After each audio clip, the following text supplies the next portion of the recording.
அதெல்லாம் பரவாயில்ல. இன்னைக்கு இது சாப்பிட்டியா? இல்ல, வீட்டுல யாரும் இல்ல. அது மட்டும் இல்லாம அத்தையோட இட்லியை சாப்பிடலன்னா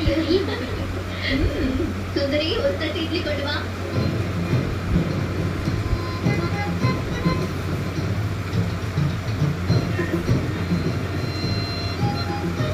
எப்பவும் காலையிலேயே சாப்பிடுவீங்க, இன்னைக்கு இவ்வளவு லேட்டா? அது மத்தியானத்துக்கு முன்னாடி வயிறு காலியா இருக்க கூடாது. பிடில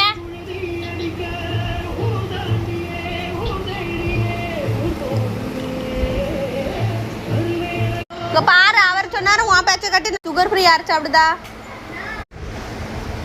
சளி பிடிச்சிருக்கல, அதுக்கு தான் ஐஸ்கிரீம். சுகர் ஃப்ரீன்னு போட்டிருக்கானா இனிப்பெல்லாம் பயங்கரமா இருக்கு. ஆமா, அங்க பாரு, ஜெர தின்னு பாரு, சூப்பரா இருக்கு பே.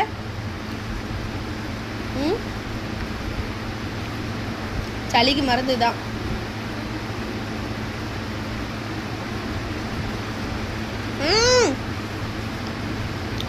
வேணுமா வேண்டாமா தின்றுவா அப்புறம்.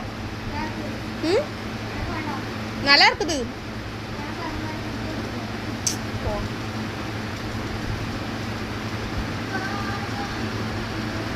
பிள்ளைய பெத்து போட்டு 3 மாசம் கூட ஆகல. எவ்வளவு மாசம்பா இருக்குவா பறந்து? எப்போ பறந்தா சொல்லி தரா? 2 மாசம் கூட முழுசா இருக்காது. இப்போதான் இடையில பெத்து அதுக்குள்ள இன்னைக்கு காலையில அப்படியே ஒரு கரைக்குட்டியை போட்டு வீடு முழுக்க நாஸ்தி பண்ணி கிளம்பி போகிற நேரத்துக்கு அப்பா வீடே ஒரு வழி ஆக்கிடுச்சுது. சார் மேற்கு போகலாதா? சார் சொன்னாங்க எதுக்கு லேட்டு, ஜல்தி அன்னைக்கானா அப்படின்னாரு சார். நான் சொன்னேன் சார் வீட்டில் ப்ராப்ளம், சொல்லத்தோட பானி பிக்க போயிட்டு வராம் அப்படின்னாரு. ஏன்னா நான் அவ்வளோ ஸ்பீடில் உடனே இங்கே இருந்து லேட் ஆகிட்டுன்னு அங்கே போயிட்டு போனதும் இல்லாமல் அப்படி போனதும் இல்லாமல் எனக்கு இங்கே இந்த பிளட்டுக்குள்ளே நின்றுட்டு கழுவிட்டு போட்டேன் பார்த்தியா, அங்கே போய் உள்ட்டி வந்துருச்சு பார்த்துக்கோ.